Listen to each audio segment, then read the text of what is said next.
Fooled you. Well played, sir. I seen it. I was like, whoop. Yeah, that was the wrong one. Wrong intro, boys. Killed it. All right. Welcome, everybody. Welcome to the post game. Arkansas, Little Rock, Hogs kind of take care of business. Of course, we're going to cover that and then some.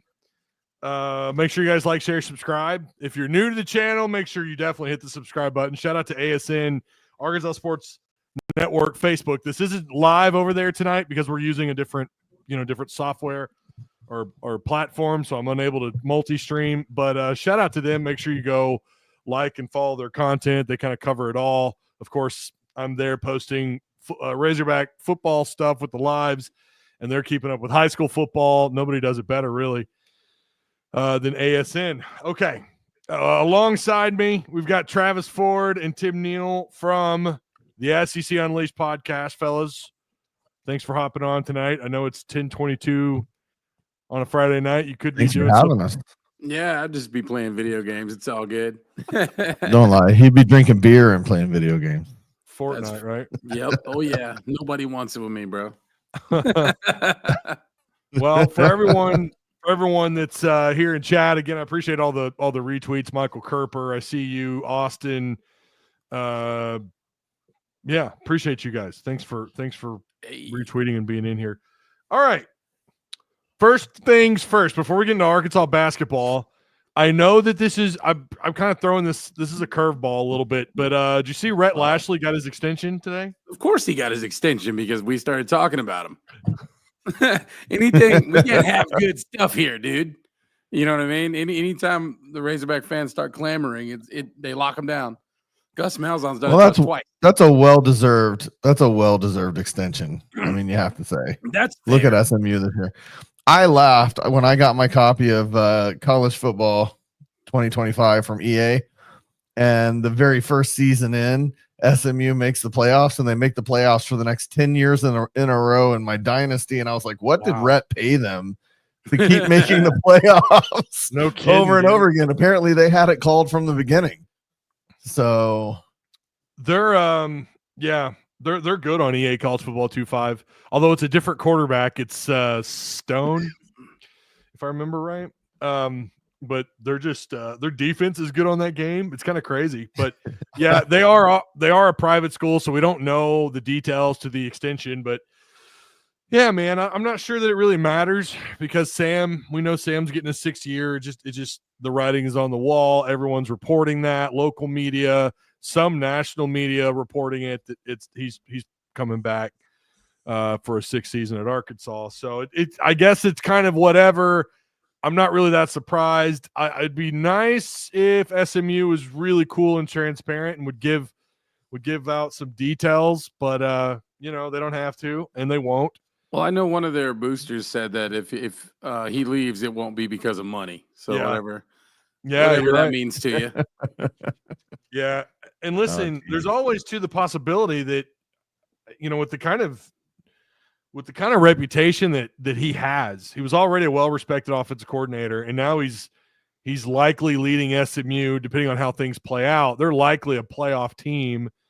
I mean, maybe a big school, maybe I don't know, someone USC, someone offers enough money and it's attractive enough and it's enough of a career boost for him.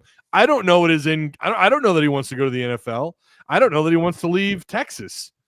But yeah, I know Hog fans definitely in our Discord, they weren't real thrilled about it. They were. Yeah, there's a lot of money in that Dallas-Fort Worth area too, man. Oh my God, man. So well, being realistic here, what are the odds that guy actually would have left in the first place, right? So yeah. Well, and I know this predates all of us, but they were given the death penalty at one point for paying players right, and they weren't paying a small amount.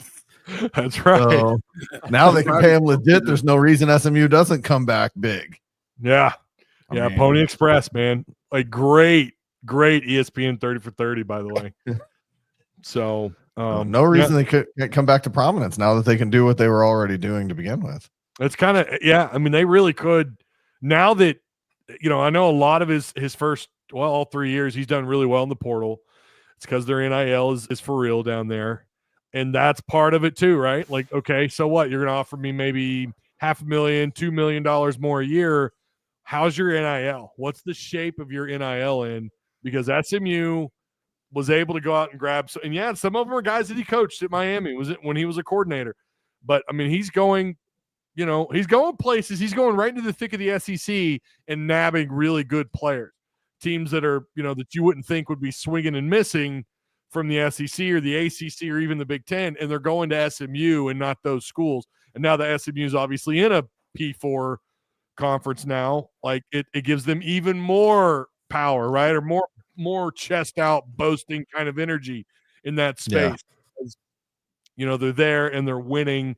And Rhett Lashley's a very young, he's not much older than I am. I think he's 42, 43 maybe. From the Northwest Arkansas area, from Springdale, played football here, and I know fans really wanted him. I didn't care that much for him. I mean, yeah, I don't know. He's a great coach. It just wasn't. Maybe I'm just not well versed on him, But I was just. It wasn't something to where it was like, oh hell yeah, Lashley comes, we're good, we're going to the ship, baby. Well, I don't know. You know what I mean? This was an ongoing debate in our Discord. From, I don't know, maybe a year that Rhett Lashley should be the next guy up. Was a really good coordinator, was a coordinator for Miami. He's obviously from the Gus coaching tree. That turns some people off. The fact that he's at SMU turns people off because of the Chad Morris effect. But he would be in my opinion, would be a massive upgrade to what they have right now. I think it'd be worth looking into at what point did Gus Malzahn's offense become stagnant, because at one point it was innovative, right? And is the point that it became stagnant when Rhett broke away from him and went to Samford? Yeah. You wonder if he wasn't an important part of that play calling that Gus missed once he lost him. It'd be worth looking into. I can't answer that today, but I think it would be worth looking into, because at one point Gus's offense was respected. And, people looked at him as the innovator, and then all of a sudden it was, he's running the same plays over and over again. It doesn't seem like he can call his plays anymore. I wonder if there was an effect of Rhett leaving him at some point and going to Samford. So fair. I don't know. Something kind of fell apart. Kerper says in this household, we love Ty. What's going on with all the Ty love today? I don't know what. Everybody's happy you're here, dude. I guess so, man. I guess we need to talk. I guess there was a basketball game, so we should probably talk about it. There was a half of one. This is kind of an ongoing. This is just more of the same. Like, they get these nice, comfortable leads, and they struggle to hang on to those leads. And yeah, they're down 2 bigs. That's a big deal. That's a big part of it. Yeah. Well, 1.5 bigs. I don't know if you could call Mr. Glass a true big. Well, I Brazil. mean, he would definitely be playing. He'd be in the similar role that Big Z's in, where Cal kind of doesn't mind him floating around. Yeah, as long as he's got another. He's not a big even when he's on the block. I mean, let's be honest. He gets pushed. Yeah, I mean, that was my biggest complaint about him last year. He just got pushed around too much. Yeah, he gets blocks though. He gets blocks, and he can alter shots. 2 blocks tonight. It looks like 10 points. His initial lunge. I would think when he was healthy, he'd have way more blocks, because he's got really good burst off that initial lunge to the ball. He alters shots really well. Zvonimir doesn't have to reach that far, right? I mean, he just stands there with his arms up. He's going to alter shots. But Brazil's, when he's healthy, man, he's so fast up and down the floor. Pretty good. Again, initial burst off the lunge, off trying to block shots. And he's really more of a tall guard, though. He is, but, he can get boards. I mean, before he got hurt, he was a leading rebounder before he got hurt. And then I don't remember who ended up. I don't think Zvonimir ended up leading in rebounds, or maybe he did before his injury this year. He's not your typical center. No, he's not a typical 5. He's definitely a forward. Maybe can kind of splash. I'd make the case he's not even a typical, like, we've had skinny rebounders before. We had Derek Hood. He was not a big guy. Right. He was kind of a skinnier guy, but he still managed to get rebounds like Dennis Rodman. Yeah. I can't remember who was kind of his cohort there. The other tall, skinny guy was Nick. I can't remember his name. Nick But we had a Fury. couple of, huh? Nick Fury. No. But we had a couple of skinnier guys who could really board really, really well. We've seen it, but Brazil's more of a guard who's just really tall. Just, in my opinion, I don't really see him as a big. Yes, he can alter some shots. He's tall. He should, but he plays more like a guard than he plays power forward. Well, to be fair, too, though, his entire time with Musselman must let him float around the perimeter. He was a guard. Yeah, I mean, small forward at best.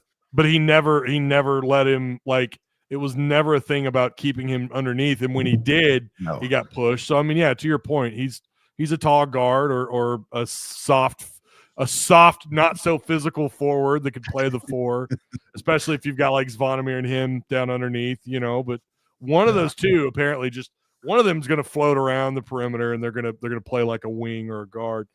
But really, really impressive start tonight. Thought Arkansas was going to blow this thing open, and I'm trying to pull up all my numbers here. Little surprised at how this one kind of, I mean, I guess I'm not really surprised, but we hadn't seen Arkansas start off like that all year. We hadn't seen them start off. What was it? 4 steals in 5 possessions? Yeah, it was legit. Yeah, it was. Defense was on point. I mean, they were moving and active hands, active arms, jumping the lanes, not allowing anything easy around the rim, around the post. Everything we saw in the first half was like, oh my God, where has this been all year? Now, Little Rock, a lot like. Go ahead. I was just gonna say, Little Rock was without their point guard. They were without KK. I didn't know he tore his ACL. I knew he had an injury and he was out this game, and I had no idea he was out for the year. I knew he was injured. You know what happened tonight, though? The arrow happened tonight. Mm-hmm. Yeah. What were you gonna say, Tim? I just was gonna say it looked a little bit like Little Rock came in not knowing what to expect from us, almost like they were lost in the first 10 minutes of the game, unprepared for how we were going to come at them defensively, because we were just taking the ball out of their hands. Boogie was taking the ball out of their hands. Everybody really was taking the ball out of their hands. Just reach up, grab it, and take off running. It looked like they were shell shocked in the first 10 minutes of the game. Oh man. So yeah. And what happens, right? What's Little Rock's adjustment? They go to the zone. Go to the zone and the full court press. In full court press, yeah. They send bodies up the floor. It's just their kryptonite. Arkansas, it's weird. And they practice this. They practice it because they do it. They want to press. I don't know if they do it enough to each other. I don't know if they're pressing enough or if they don't. I don't know. Like what is the deal? I know Musselman's team struggled with the zone too, especially like the stretch zone. He didn't have, like, there were a couple of seasons there where it's like, you've got better backdoor cutters and guys that can come off the screen pretty well. Where is that? Where's the zone bust? Where's the drive? Like, what is going on?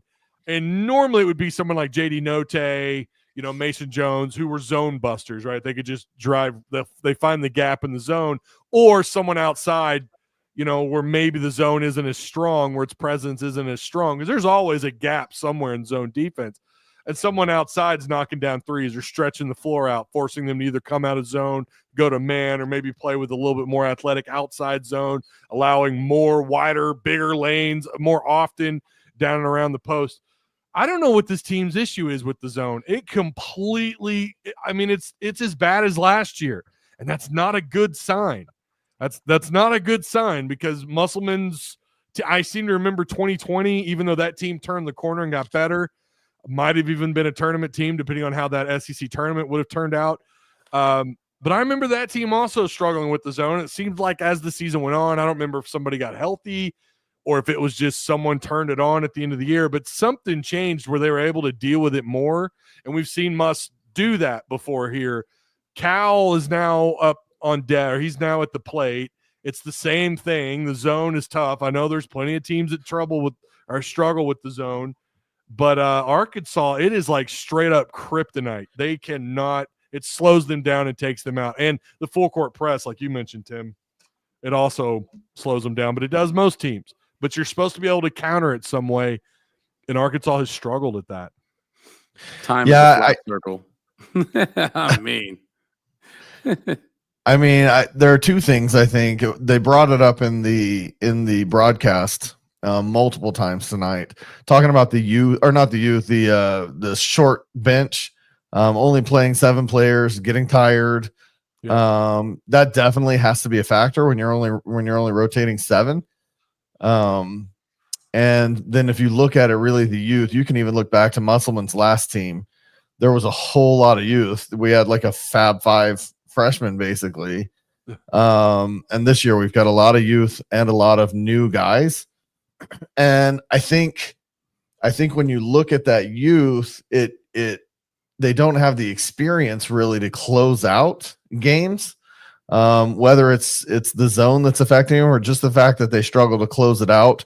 Because when you look at Little Rock, they had Wilkinson, who spent 4 years at LSU, if I remember right. Yep. And Wilkinson came in and had a monster game. But he's a senior, and so getting down 18 points didn't freak him out. He just continued to play his game. He continued to get steals, get rebounds. I think he had 5 rebounds and 18 points and 2 steals, and he was just out there making his presence felt in a way that a guy with experience does. Yeah. I think if you look at Cal's teams and what the one and done has done to college basketball, Kentucky had a lot of expectations for Coach Cal, and rightly so. He's always bringing in masterful talent, but it's always young talent, and you're going to live and die by that young talent. Sometimes they're going to go out on the floor and just make everything they shoot and be gold and play defense, and sometimes they're going to lose their heads. That's just my thought. Travis? Pass. Tim pretty much took all the good stuff. Katron Clark says if we lose to Illinois, we're in serious trouble. Did you guys see what Tennessee, what they were doing to Baylor in the first half? Yeah, it was awesome. I actually texted some very derogatory things in our group chat. Oh, did you? And it was. Oh, wait. Don't read it. It doesn't feel awesome to me. Hey, that doesn't feel awesome to me.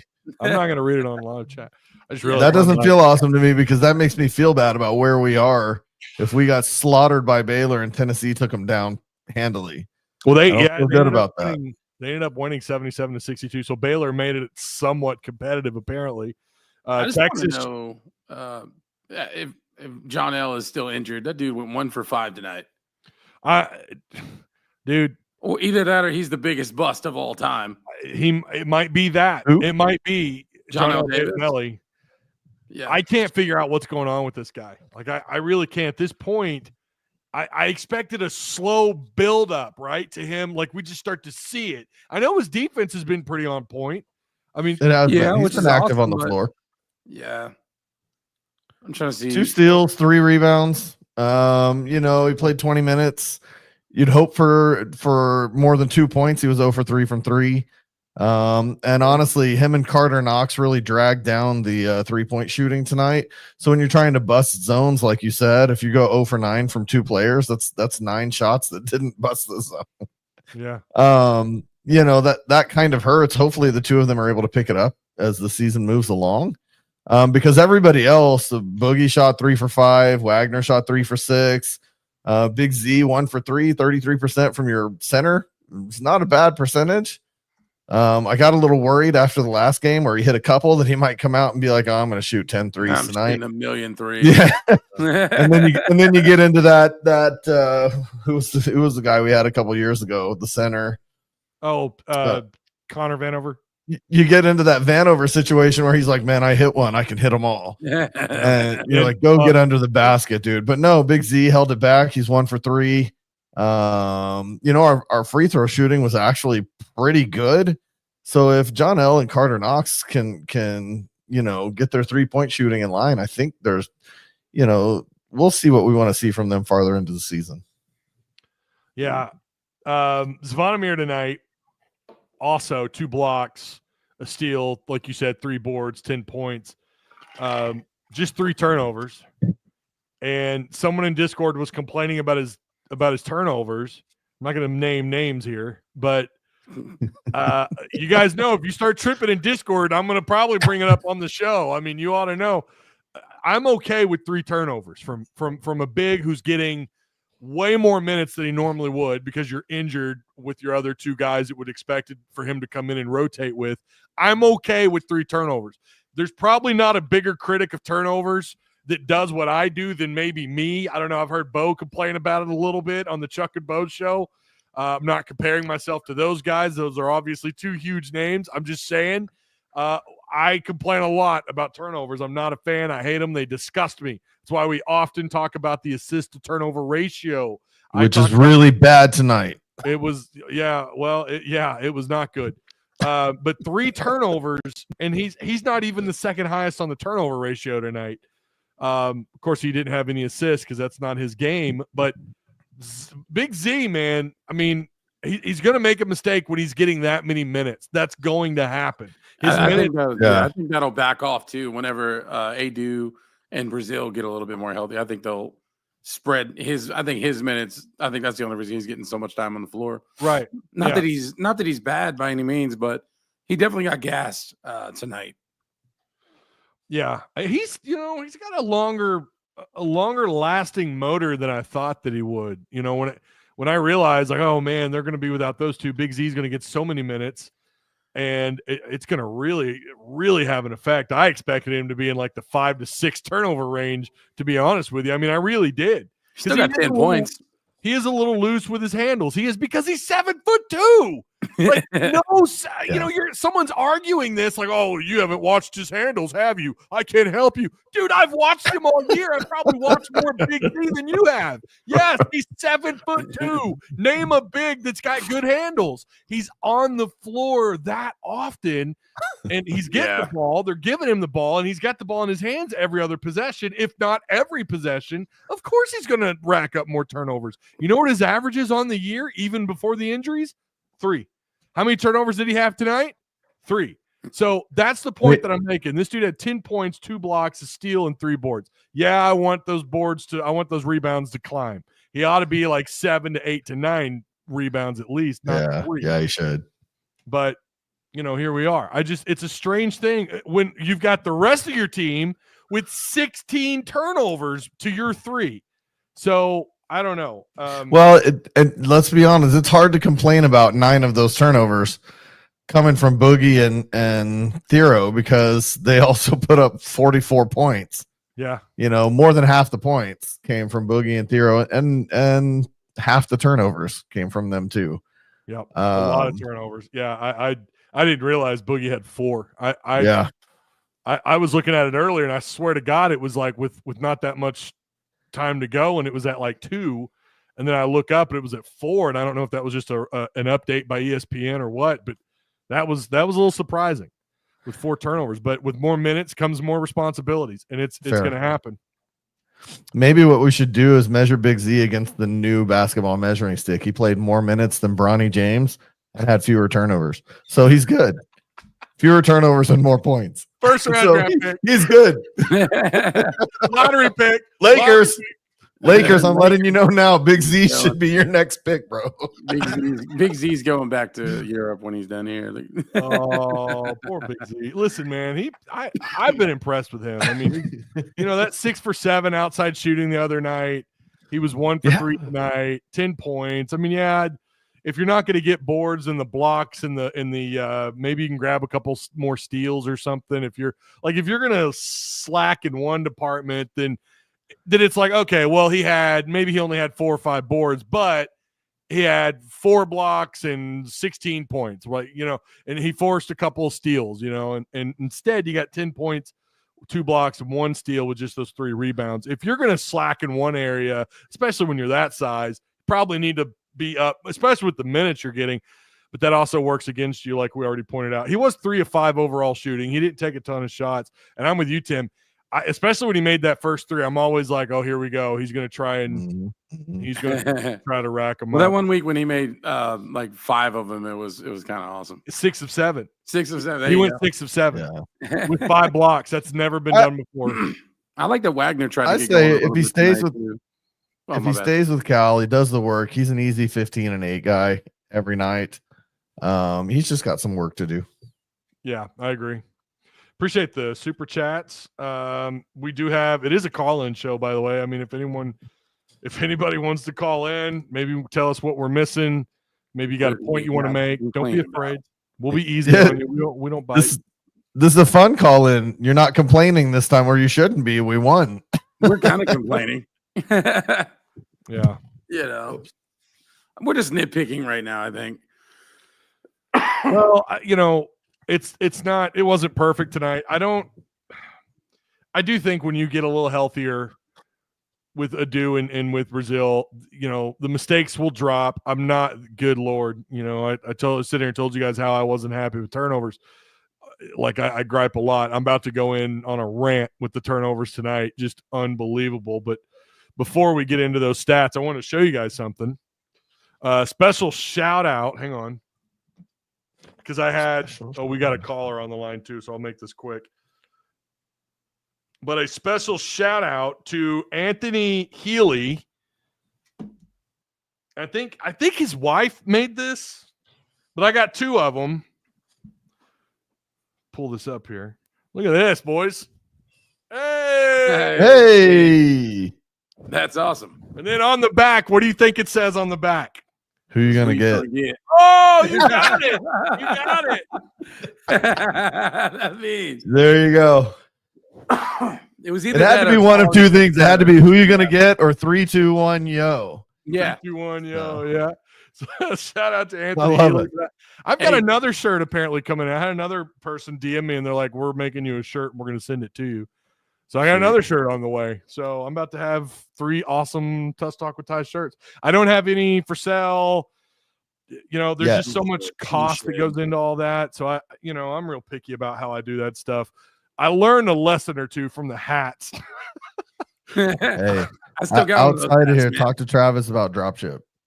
Yeah, about what? We'll get you some dropship. We'll get you some shirts. I need to get into it. You're right. Yeah, I need to get going with it. Keytron Clark. We'll get you guys all some shirts. Real quick, guys. Travis will take care of it.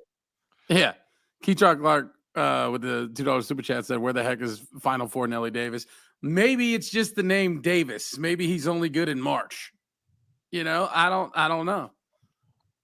That's a good question. I swear to God, he's still hurt somehow or another, but maybe he needs to get a headband.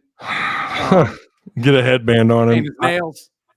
Was that the guy I was talking about earlier, Ty? Nick Davis and we had Nicky Davis and we had Devo? Yeah, Devo Davis. No, back in the day. You've been back doing in the this a long day. time. Derek Hood and Nicky Davis together. That's who we had. I can't remember. Maybe it was. It's been so long ago, man. It my favorite. I think they were around the Kareem Reed years. My favorite years. Oh yeah. My favorite years were the Todd Daly, Mayberry, Oliver Miller. I guess I'm basic, but that's when I grew up. That's when the Arkansas, that's when basketball was it, man. I was of that age. I had a little Nerf hoop in the den that we lived at when we lived on Custer in Fayetteville, which is down the road from Baum Stadium. And I would always have like a number 11 jersey or whatever. And I was either Todd Daly, Mayberry, or Oliver Miller. And me and my buddy Sean would play in the den. I mean, those are the guys you looked up to, they were studs. Those are my favorites. Of course, Corliss would come along and really send Arkansas to the stratosphere.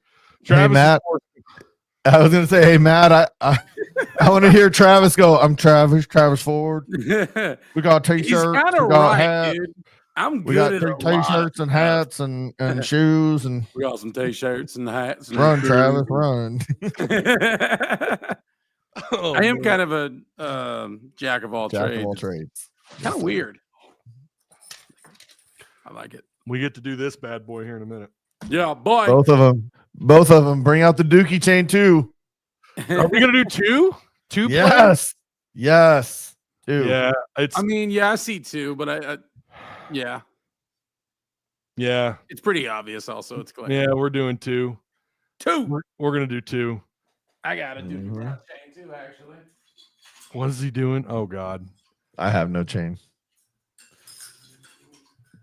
I gave Ty my chain and Travis. I gave Travis that chain. Yeah. I have my other chain here too, though. But yeah, you could do. There you go. Mine's got a shot glass on it, though. Yours is the Dookie chain right there. My chain wins. Yeah. That chain is heavy as hell. Dude. Someone was complaining about the camera wobbling, and I'm like, and it was the night I'm pretty sure it was the post-game show. And I was like, yeah, it might have been the chain, man. That thing's heavy. This is a pretty heavy. Me and Thero. I can vouch that is a heavy ass chain. Yeah. Like remember back in the day, T-Pain was at the Grammys and he had that necklace on that said big ass chain. Yeah. And it was, that's pretty much what that reminds me of. I called myself Mr. T the other night when I put on both the chains. It was Mr. T. Yeah. All right. We're going to go down these numbers here really quick. So, of course, we already have a pretty good idea of what who the gold chains are going to. But let's start off with the Little Rock Trojans. Mwani Wilkinson, the LSU transfer, was a beast tonight. Just 2 turnovers, 5 boards. This man had 3 offensive rebounds. That's nearly half of the total offensive rebounds Arkansas had by himself with 18 points. Of course, he got into some foul trouble, but Mwani Wilkinson played his ass off. Was really impressed with him. And then Jonathan Lawson with 15 points. That guy had a double-double, 12 boards. That might be a toss-up. No, in fact, it wouldn't be a toss-up. Jonathan Lawson would have gotten the gold chain if this were a Little Rock YouTube channel and they won the game. That guy was impressive, man. He also had 3 offensive boards. They crushed 13 total offensive rebounds tonight, 23 defensive. Obviously, if you're a mathematician, that's 36 boards. These guys shot 22 of 59 from the floor, 37%, just north of. At 3-point, they kind of off and on, 27%. They were 6 of 22. I know Coach Cal talked about, trying to chase them out off the perimeter, not let them have that many shots. They've had a couple of games this year where they got pretty hot outside. They were 17 to 23. A lot of free throw attempts. I thought there were some tacky, soft fouls on Arkansas tonight. But, yeah, I mean, they were fouls. I didn't have like a huge problem with them being called, but it felt a little tacky on some of those fouls. But 17 to 23, so almost 74% at the free throw line for the Little Rock Trojans. They had, 11 points off their bench. And, yeah, obviously 67 total points tonight for the Little Rock Trojans. Arkansas. Do you think Jonathan Lawson came in with a chip on his shoulder? He might have. It's possible. A little bit of, hey, my brother. Yeah, it's very possible. Oh, is that he's related to Chandler Lawson or something? Yeah, his brothers. Okay. I have no idea. I forgot didn't he start his career off at like Memphis, right? I think that's so. Where Chandler was from, yeah. Is that where he was at too? Memphis and Creighton and then Little Rock, I'm pretty sure. I think that's right. So Arkansas tonight shot pretty damn well. I mean, listen, 47% from the floor, not too bad. 25 of 53. A couple of those were rim outs. I mean, a couple of those you thought were gonna drop, they didn't. But overall, I mean, especially with the way Arkansas started and the way they started shooting, that was crazy. 7 of 24 outside, so that's 29%. 22, like Tim said earlier, 22 of 27. Guys, that's almost 82% at the free throw line. I love that, and I love the fact that Arkansas was able to get to the line. I'll say the same thing I said for Little Rock. Arkansas got some home cooking tonight. They got a couple of calls, but overall, I mean, listen, when you have that many free throw attempts in a game, it's, what was that? Almost 40 fouls called. We've seen far worse. We've seen these get into the 50s and into the high 50s before. But again, Arkansas shoots almost 82% at the free throw line. 8 offensive boards, 38 total rebounds. Here's where things start to get a little ugly. 12 assists to 19 turnovers. That's just minus 7. That's disgusting. Yep. That is not, especially to a Little Rock team. No disrespect. I think Little Rock, I know they're picked to do well this year. I think they're going to be good, but in your own house, you don't need to be turning the ball over that often. And it's not like it was Little Rock stealing the ball left and right. They had seven total steals, by the way. I forgot to mention that, with just 1 block. They were really quick. Did you hear what they said, that Little Rock was number 1 in their stat? No, I missed it. Arkansas, so they call it the Olajuwon stat. The highest steals and block combination in the country. Now that was from one of the Arkansas assistants. I forgot which one talked this week, but they talked about it, and I saw it posted on Twitter, or maybe it was Discord. Anyways, whatever. I saw that was what was said. In the night, they had one block and just 7 steals. So they total obviously are 19. Yeah. But obviously Arkansas worked on that tonight. They had them out athleted too, for sure, though. Well, yeah, but I mean, a team that with those kind of numbers, though, you would expect to see that show up somewhere, and it didn't happen for Little Rock. Arkansas was not great with the handles, that's for sure, but it's definitely something. They were not going to win against Arkansas with the height that Arkansas has. This is one of those things where it is, you have more athletes, and of course you've got the size advantage too. But still, these guys were really high on blocks. I think I want to say they were top 20 in the country in blocks per game, and maybe top 25, top 30 in steals per game. So you never know with these mid-majors or with these smaller schools. You never know what they're capable of doing, and it's nice to see that Arkansas didn't fall into that category of giving up some easy, silly blocks or, real bad with allowing, steals. 7 steals is not it's not a great number, but it could have been a lot worse, all things considered. But Arkansas with 12 assists, 19 turnovers, 15 steals from Arkansas. I think if you're going to lose the assist to turnover, you have to win the steals the way that we won the steals tonight. So we had 8 more steals than they did. We had a -7 assist to turnover ratio. Yeah. I think, I'm less complaining about the assist to turnover if we're going to blow them away in steals and blocks. I feel better about that. 4 blocks to their 1 tonight. And yeah, I mean, we were definitely the better. We're the number 1 Olajuwon team in the country. Come on, let's be real. Let's be real. This is the number. You're being too nice, Little Rock. I wake up in the morning, I piss excellence. That's what it reminded me of. If you ain't first, you're last. That's right. I mean, I mean, Arkansas did more or less kind of what we expected them to do. Although the 19 turnover part, I just wasn't in love with. Some of it was just getting some of it was getting gas late in the game, sure, but yeah, God dang, man. And youth, getting gas and youth. I think if we would have had a little more depth, I think that would have been a much bigger stretch, or like lead. I truly believe that breaking the press is a experience thing.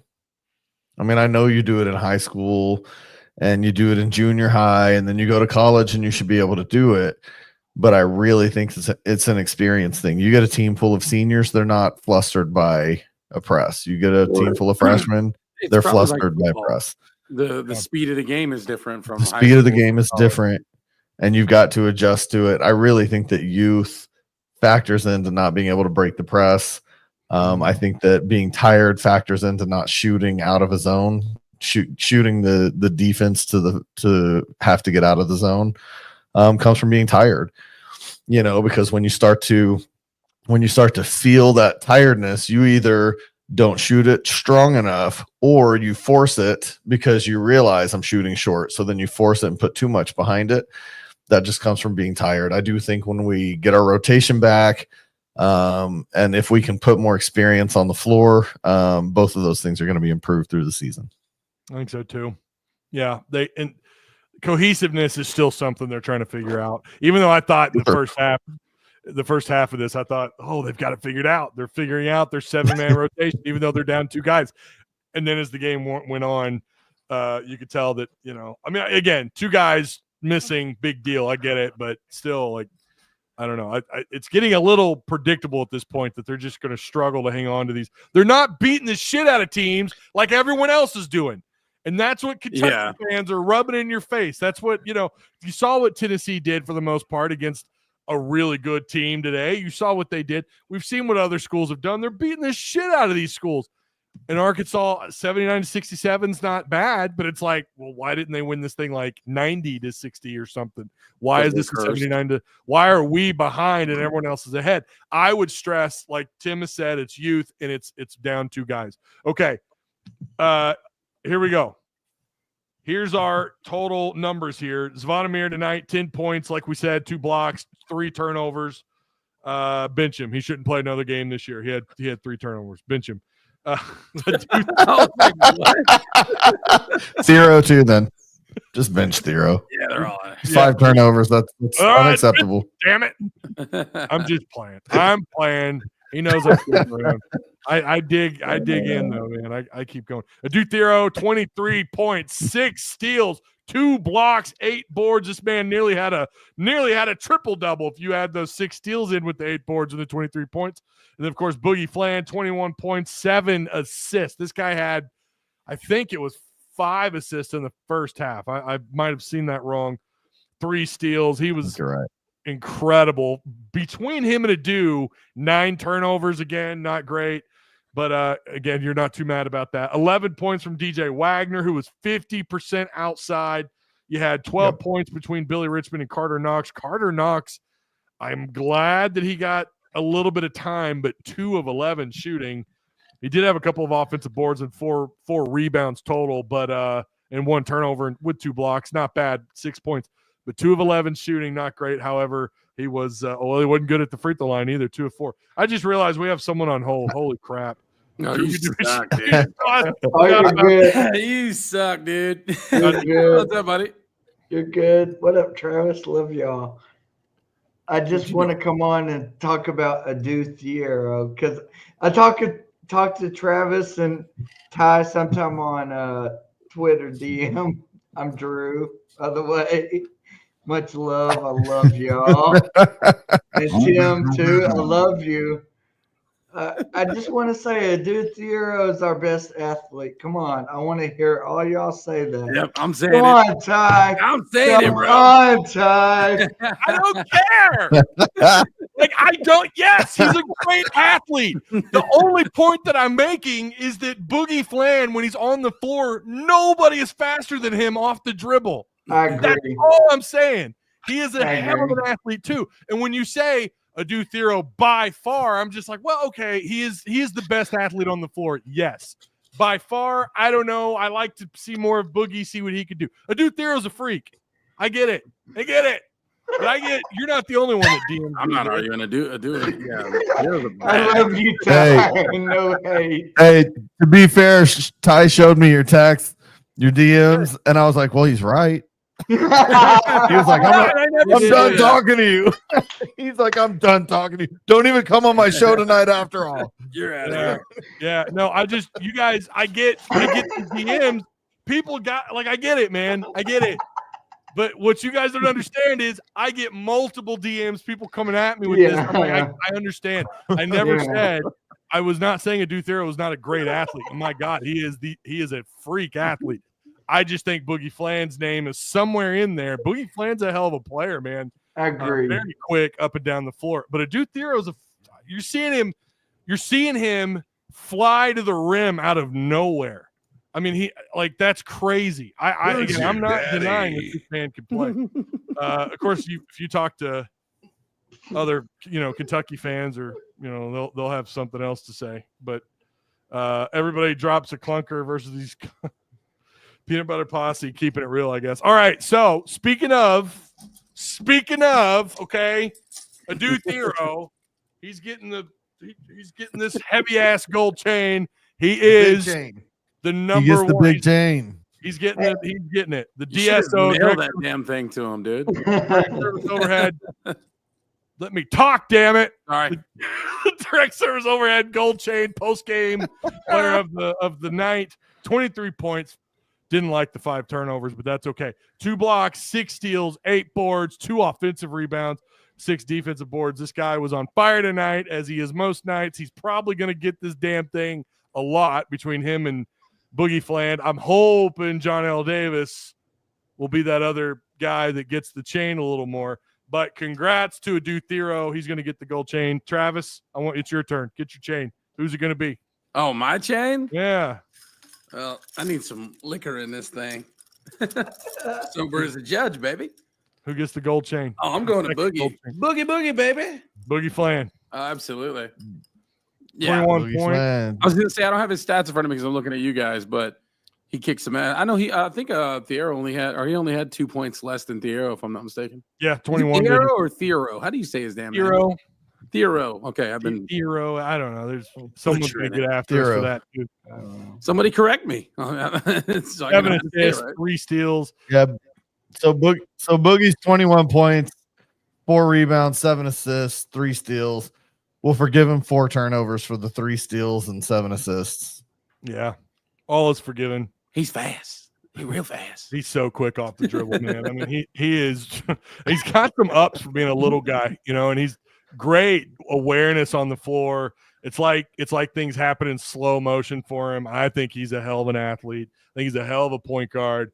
It's so nice. Whatever, Duke Thero's fantastic. He's a freak of nature. Both these guys, it is so nice to have them on the same team. Drew is so happy. Say what? Drew is so happy right now. Yeah. Yeah. Way to go, man. He's going to get a lot of changes here. Hey, I will say we'll have Boogie for 1 year. He's amazing. Yeah.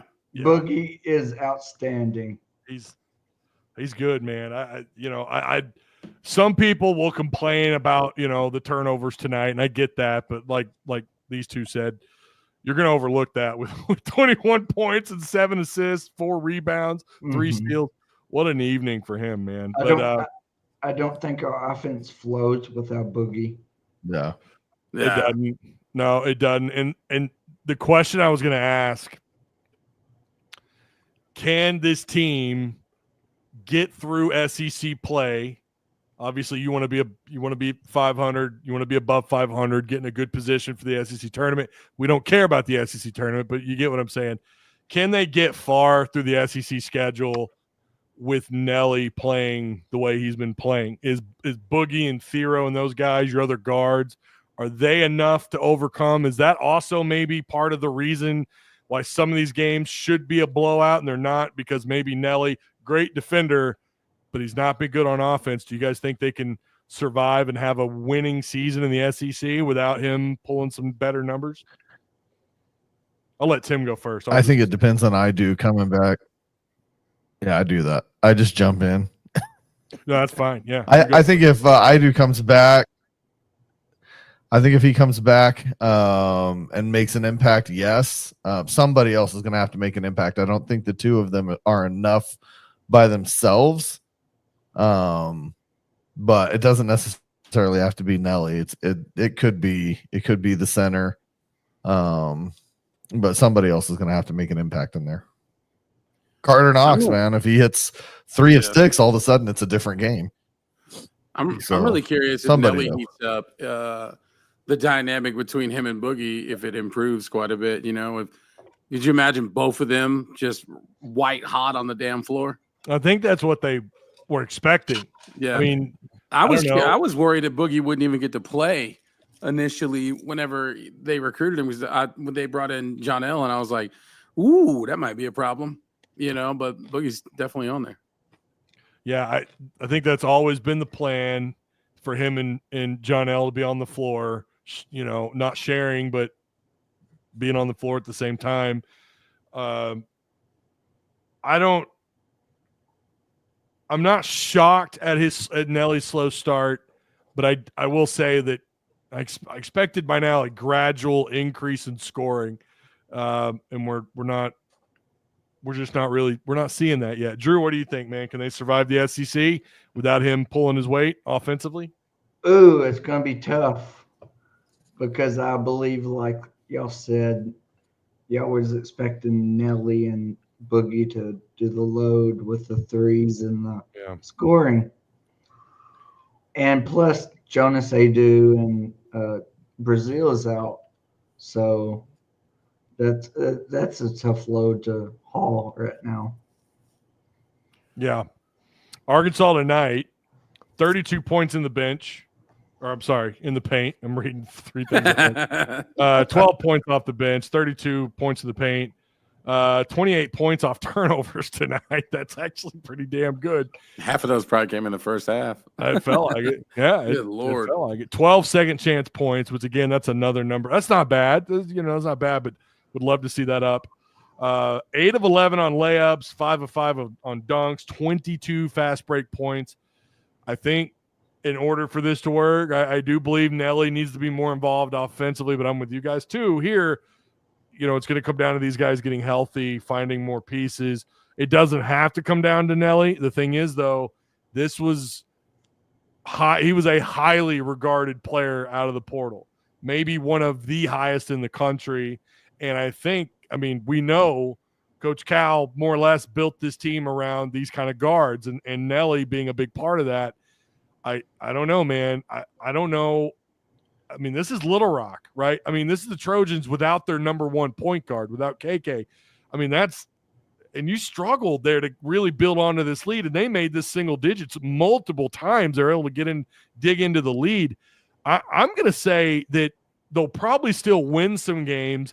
Maybe they'll get close to 500 without John L coming along, but they might fall a little short of finishing 500 or better without him. Now, like you said, Wagner, I mean, how much of this changes if Wagner's having a better part of the season, if he's playing a little bit better tonight? I mean, my God, Carter Knox 0 for 6 outside. All right. Wagner was 50%. He was 3 of 6 outside. Nelly was 0 for 3, 1 of 5 from the floor, 2 points off 31 minutes, according to ESPN. That's just not going to cut it. What I do like out of him is his defense. They tried to screen around him. He switches quick. He floats around with whoever he's defending. If he's playing that man, he is all over his guy. I mean, he's not an elite defender, but he's played really well defensively. But if he becomes that two-way player that Boogie Fland is, dude, oh my God. Yeah. I'm hoping by March they all heat up a little bit. And we got 82 on the damn floor. Yeah. We have the depth we need. I'm hoping by January.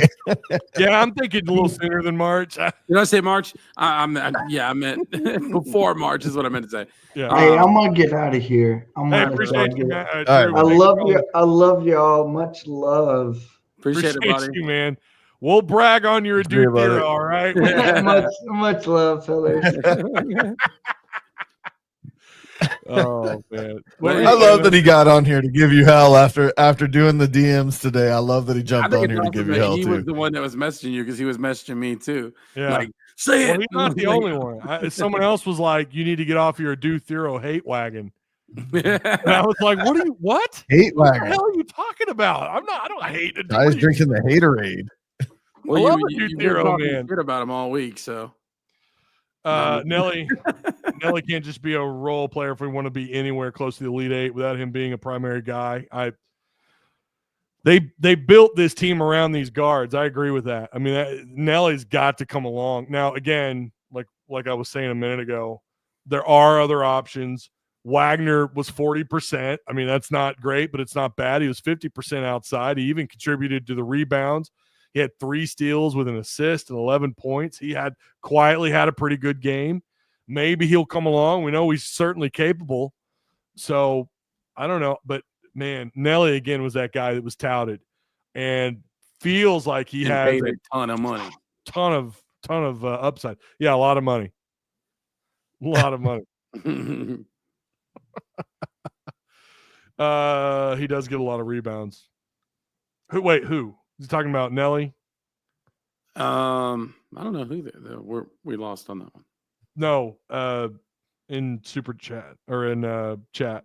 Wagner, maybe. Wagner got 5. Brady Lewis.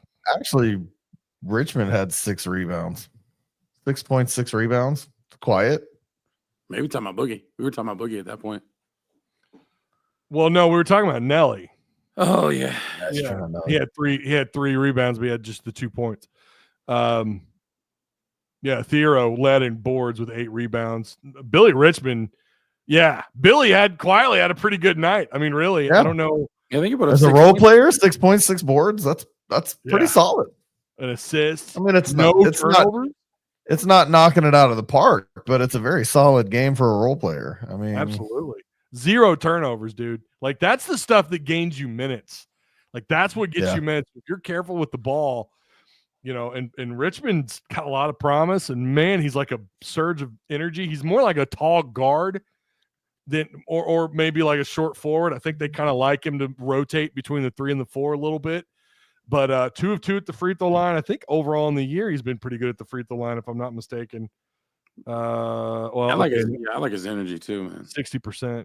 That's why I say, I mean, it would be great if Nelly lives up to his expectations, but if he doesn't live up to his expectations, we just need a couple people to step up, and we can still be very, very good but it would be great even if Nelly performs every other game like his expectations, and someone else steps up in his place when he doesn't. And then we get to the tournament and he's tournament Nelly. That'd be great.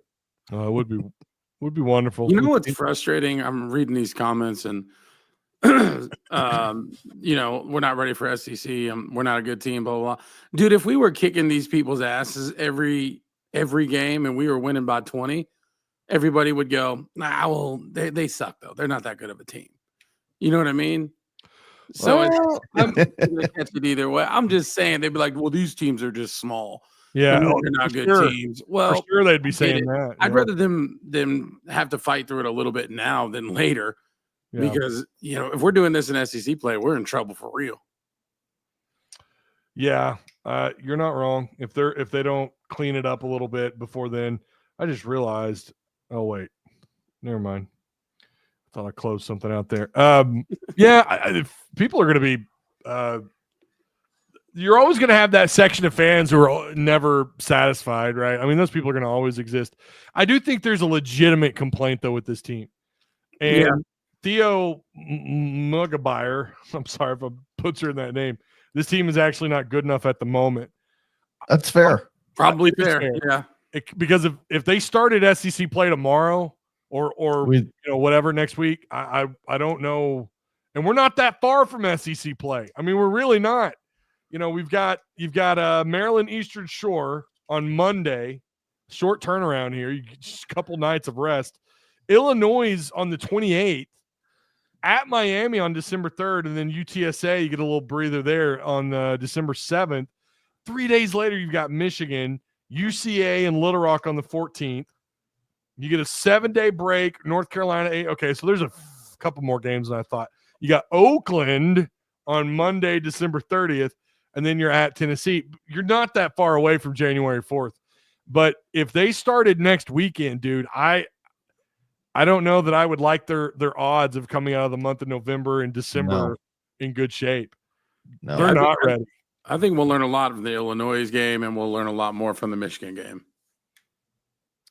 Yeah. Those are our first two stops. Illinois is first, and Michigan is you had to ask December 10th. No, I know that, but how good are they this year? They're I don't know. It's just Illinois was in the top 25. They drop out after losing to Alabama. Yeah. Michigan might be in the top 25 by the time we play them. They're 4-1. Yeah. Yeah. I don't even know who their coach is because they fired the coach last year, right? Oh, shit, don't ask me. I don't know. I don't know. I keep up with Big Ten basketball so much. I keep wanting to say Dwight Howard, but I don't think that was the coach. It was when it comes to the non-con, Jalen Rose, was it Jalen Rose? Did he go to coach did he go to coach Michigan? I don't know. I hate it when y'all do this because then I know right now the match. I'm going to look right now. The matchup predictors got Michigan at 55.2% and us at 44.8%. So they got to be some kind of good. Yeah. So they got Dusty May. That's right. Dusty May is the head coach this year. So I knew, there was a coaching change. And Dusty May was the guy. And then they had, you had the Howard era, according to Wiki, the Juwan Howard era. Juwan Howard. I kept wanting to say Dwight Howard. Yep. No, Juwan. Juwan Howard. Yeah. I was halfway right. Yeah, he played it. Yeah, he's a Michigan alum. So he was a Fab Five. Yeah, he was. That's right. Big part of that Fab Five. He was I remember him being hired on at Michigan. That was a big deal. I just couldn't remember when. Yeah, from 2019 to 2024. But anyways, Michigan is off to a pretty good start. So they're 4-1. Their only loss on the year is a 2-point loss to Wake Forest. Big Ten's pretty damn good, man. Wisconsin, Oregon, Penn State, Indiana, Rutgers, UCLA's 5-1. Of course, we're still early on in the year. They're not in conference play yet, but Big Ten's pretty decent conference. I think I want to say they have projected right now maybe 7 Big Ten teams to make the tournament. It might even be higher by now. I'm not sure, but yeah, Arkansas is going to find out a lot against Illinois. I agree with that. They aren't going to be top 25 by the time we play them, but that's going to be a really interesting game. Then you turn around, you got to go on the road to Miami. Now, I don't think Miami's doing too hot right now. They're 3-2, but they are undefeated at home. but that's being played at Coral Gables at the Watsco at their Watsco Center. So They're we'll learn a lot, very man. much an Arkansas schedule. Say what? They're very much an Arkansas type schedule. Yeah. They played Fairleigh Dickinson, Binghamton, Coppin State, and Drake, and they actually lost to Drake. Yeah. And then they lost to All that. Oklahoma State. They've got a couple of more cupcake teams. They've got Arkansas, Tennessee on their schedule, though. So Camel Gang it's kind said of an Arkansas type schedule. AD is going to be the main ingredient for breaking down the zone. I hope we get him at full speed, man, and he's as good as he was at Tennessee for us, because that guy was a problem last year. Remember? Who? Wait, who? Adu. Yeah. They do. Oh yeah. Yeah, he knows all about the Razorbacks. He knows what's up. Trust the process. We got guys hurt. We need our bigs. Yeah, and Hero, we're not saying the Arkansas is like bad. They're just right now they are hurt, and the 7-man rotation is it ain't it. You definitely need your 8th and 9th players there, and 9 was kind of a risk anyways.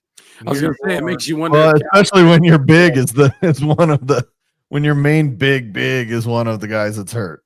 Yeah, yeah, for sure. I think they would be better off. So James says, I understand we're not full strength, but do you think these guys could actually make us go from good to great? Well, yeah, certain positions can make you go from good to great.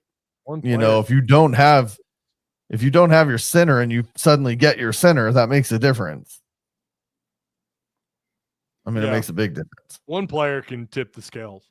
Yeah, 100%. I like what Will Sample said. He said, "We're whining, we're winning, we're whining about how it's getting done, despite a dozen limitations, a dozen major limitations." Agreed. I feel you. Hey, man. Agreed. Honestly, if we win every game by 1 point, I wouldn't care. Victory is victory. Well, but you point these things out because it's against lesser competition. Yeah, and that's fair. I think what we're saying is fair. I think what chat is saying is fair. The criticisms are fair, but we also acknowledge, yes, they're down a couple of guys. Absolutely. I do think if you had these two guys healthy and ready to go, here's my concern. Okay, they're already, you can see what happens with the 7-man rotation as the game goes on. They don't play with the same energy as expected, right? We saw what they did in the first half. They played a first half like we haven't seen all year, and then they you saw what happened. They were able to close the gap in the second. And yeah, when you get these pieces together, maybe they'll flow. But here's the problem, and what you're concerned about: development and chemistry, and everything that comes along with that. It happens on the floor against other opponents, and you're missing two guys that are missing key minutes to learn to gel, to learn to play with that energy, to know each other, know what's being said. All these little things break down and happen in a game, not in practice, not in what few scrimmages they've had this year.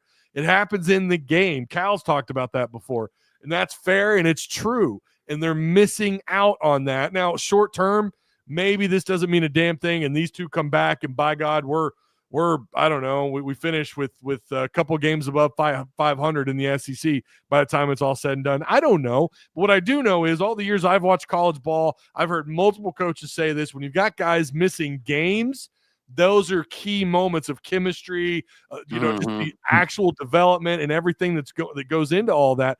Those are the things they're missing out on. So now you got to get these two back in rotation. And now you're kind of trying to figure out what that energy is like and trying to find that chemistry all over again. Remember, Muss struggled with that mightily, and that also happened with injured players.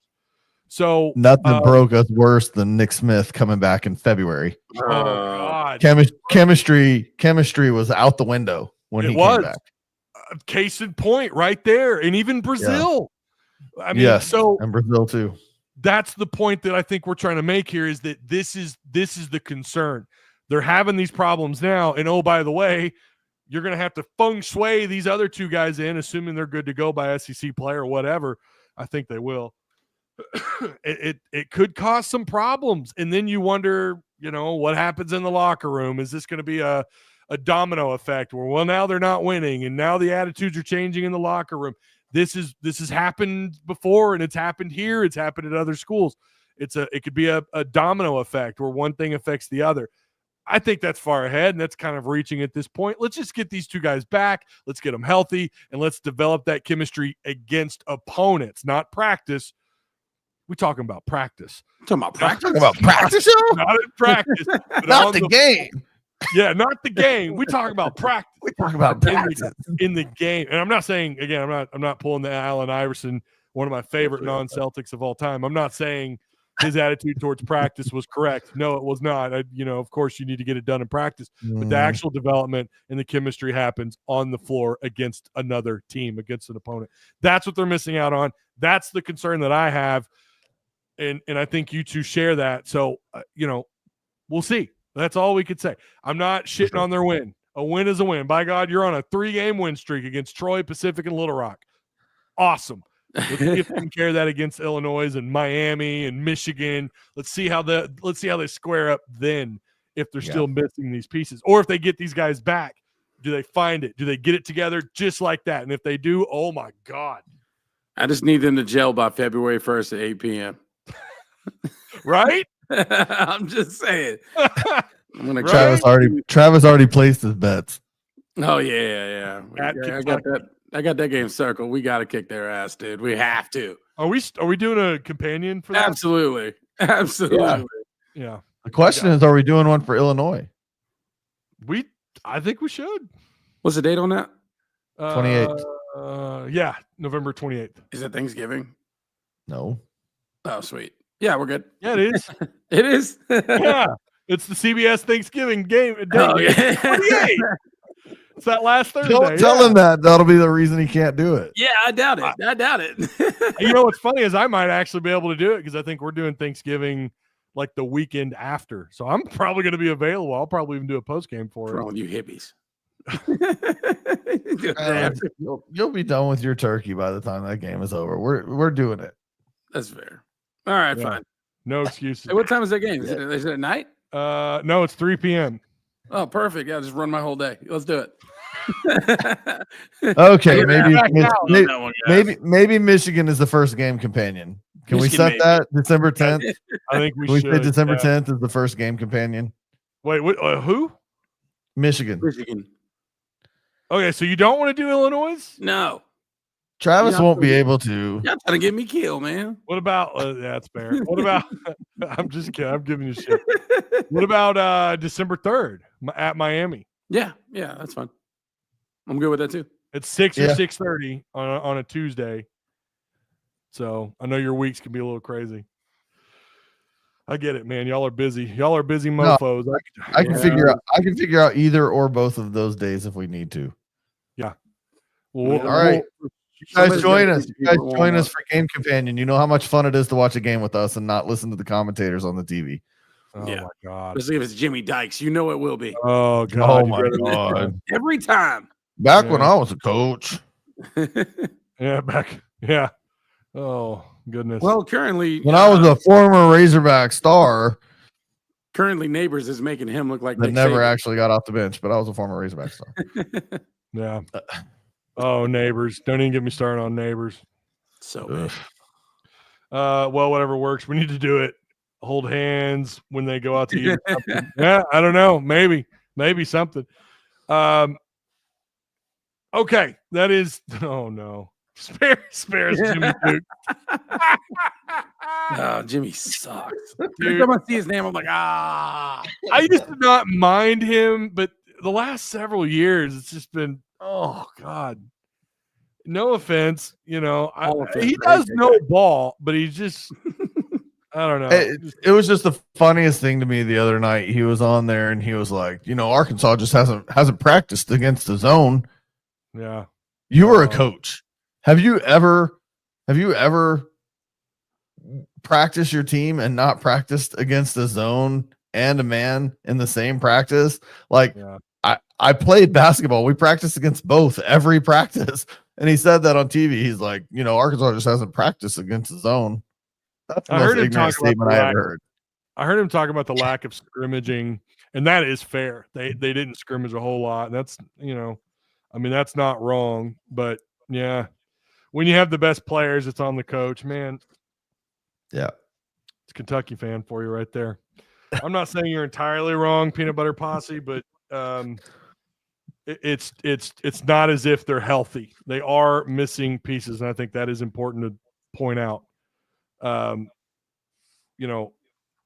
Not having when your best players are in street clothes on the bench, it's on the coach.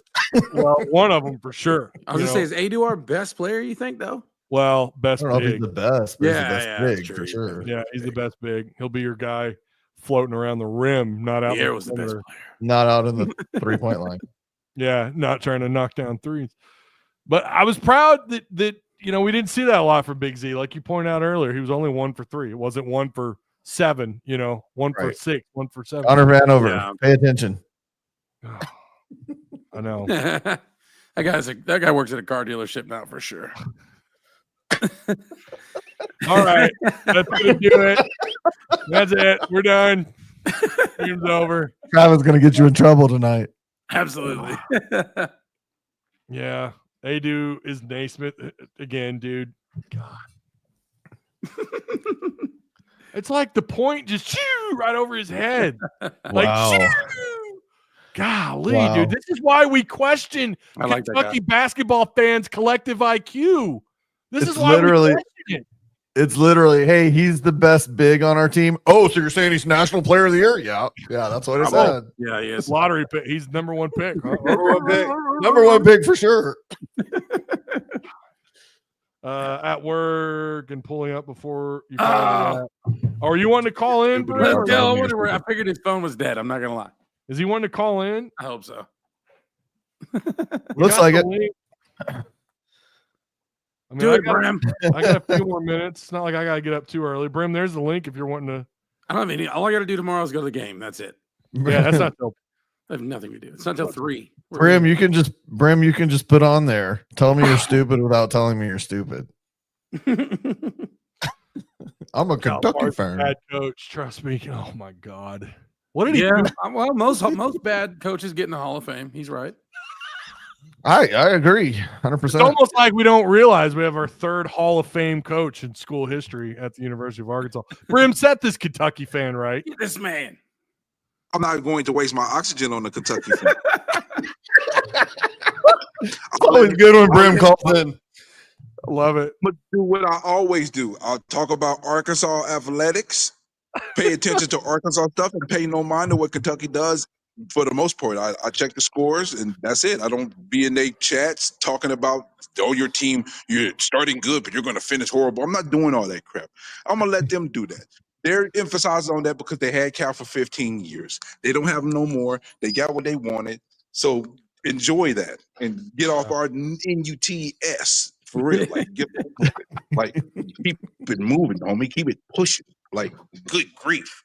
Like, spare us the details. Cal is this, Cal is that. Okay, thanks for letting us know. Bye. See you later, Gator. We appreciate the coach. Thanks, assistant coach. But Adu is looking phenomenal, man. He is definitely on one. I need Nelly though to get his game right though. We need Nelly when we get into the meat of SEC, so we need him to get his game right. I think they're gonna hold out on my brain's went blank on Adu. Our 2 big guys. Yeah, on Adu and Jonas Adu. You're probably right. In Brazil, I think they're probably not going to play till Illinois. Probably right. You don't think so? I would expect. Well, I guess my only concern on that was maybe Brazil might come back the game before, maybe, but I think both of them will be back on the Illinois game. When's the Illinois game? The 30th, or is that next month? 28th. Thanksgiving Day. 6 days. Right? Yeah. Yep. Damn. Maybe not. Yeah. It's pretty quick, man. I don't know how hurt either one of them are, but maybe that's pretty damn quick if they're not really close to being back to healthy. I can see Brazil maybe coming back because they said Brazil, if we were playing a high end team, Brazil might have would have played. But They need to hold out on Jonas as long as possible and make sure he is up to snuff because you don't want him to re-injure anything. So you need to make sure he is close to 100% as possible.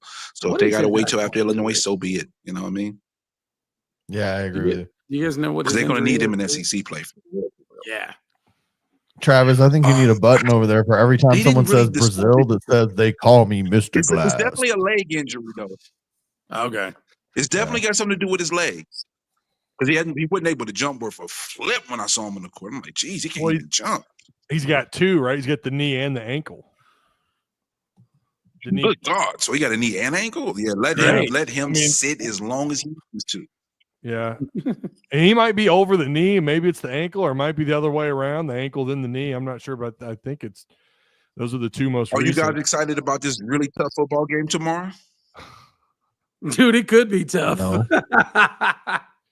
If it is, I mean, I'm gonna be honest with you. I mean, I know Ty's on the opposite end of the spectrum from this, but I personally believe in this, and I've seen enough that if Malachi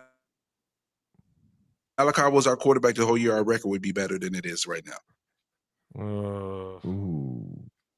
Malachi's a better thrower. I think you got to contend with our offensive line would be no different. He's more precise.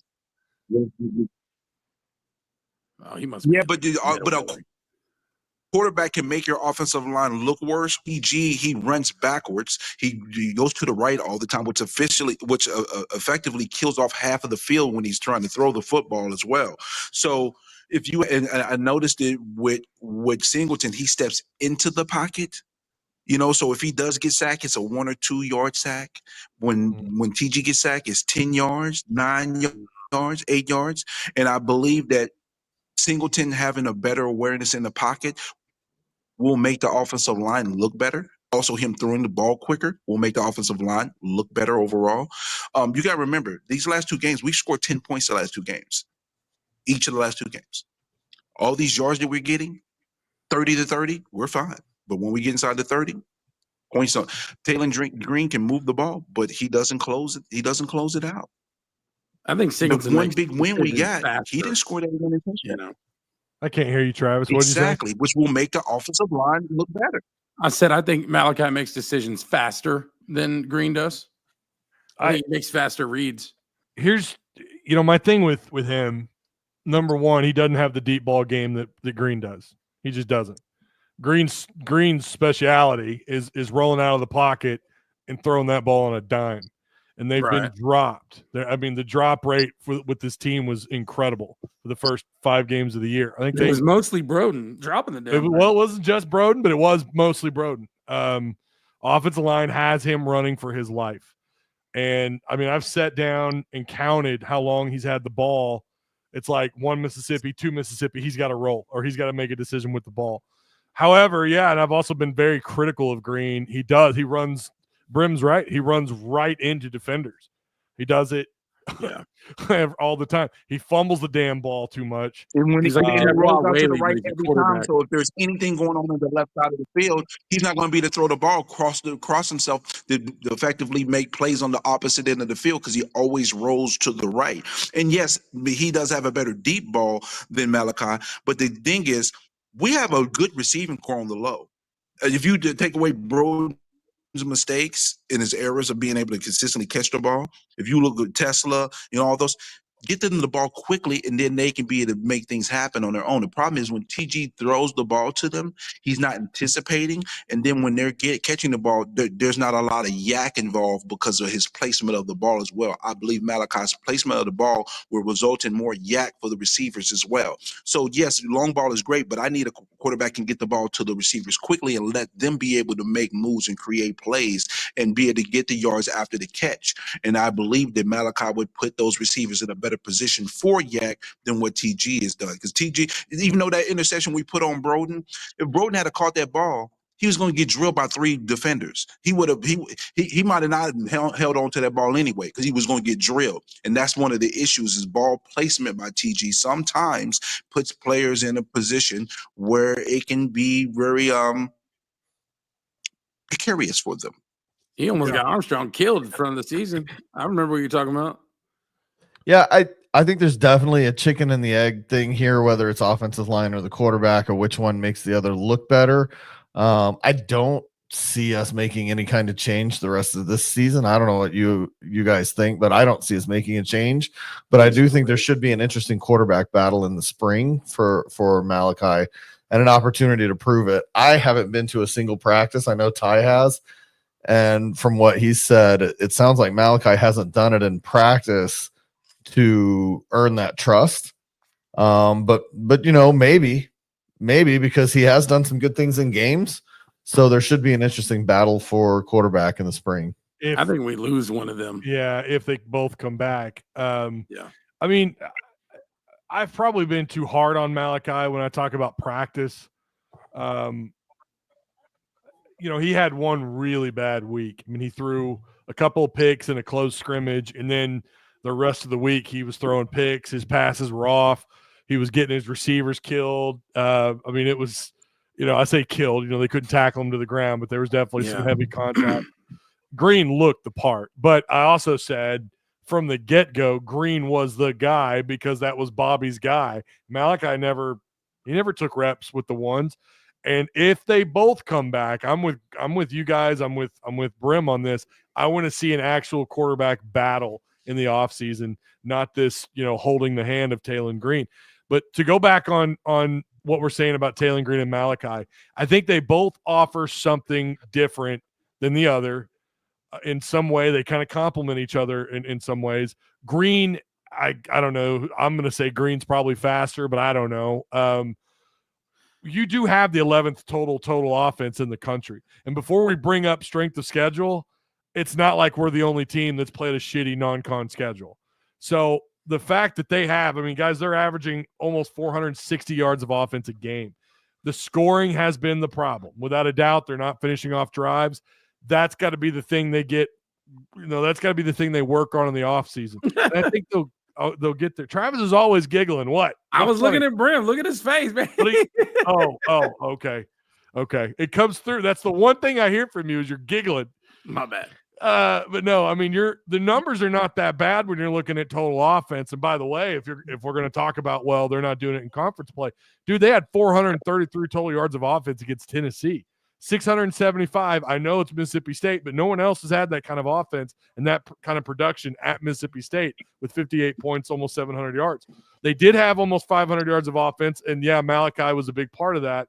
And then you compare that to the 231 against Texas, and you have the Ole Miss game for the most part. You look at those two games, that was a collective failure, the offense and the defense. You go back to Tennessee, again, 433 yards. What else did they do in that game? Green had a hell of an opening drive against Tennessee that changed the momentum of that entire game. And that was a lot to do with, the run game, but absolutely Taylon Green in his decision-making. 3rd down and long. He is one of the, for the most part of the season, one of the highest rated quarterbacks on 3rd and long in conversions, whether it's running or throwing.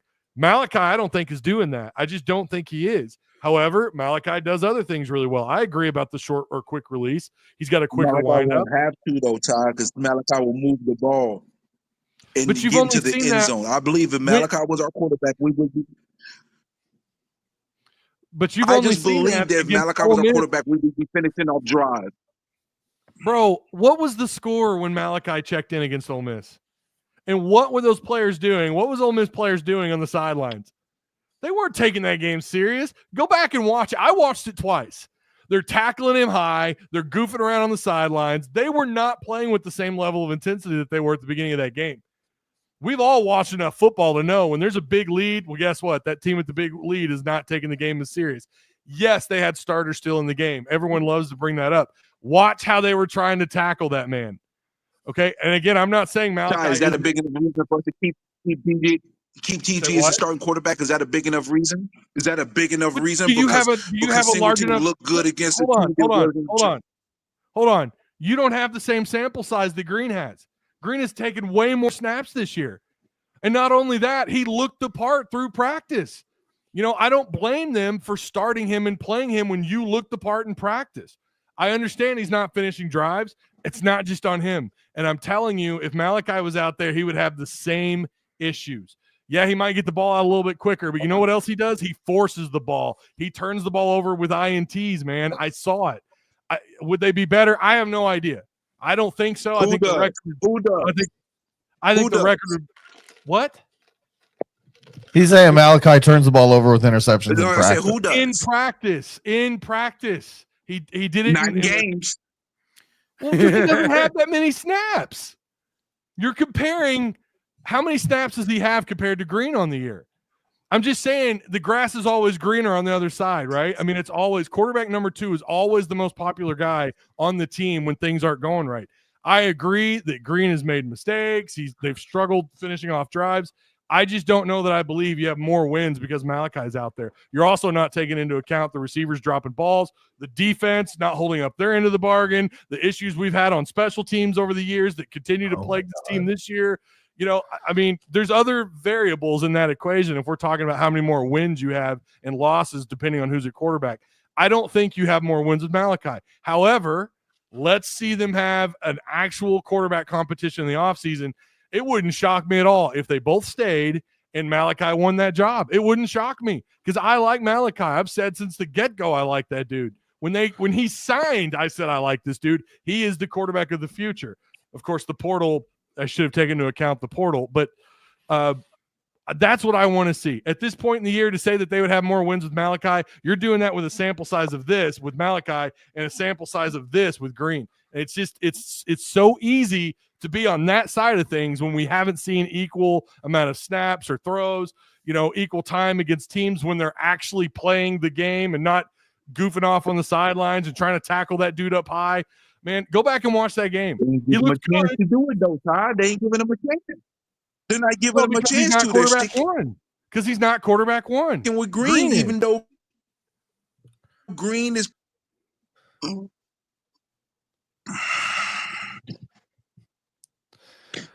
If it makes you feel better, 2 losses about over 25 points.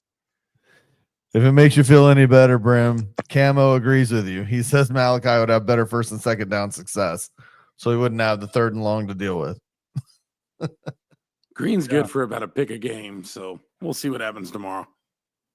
Well, listen, I've said all year he's a turnover machine. He runs into defenders.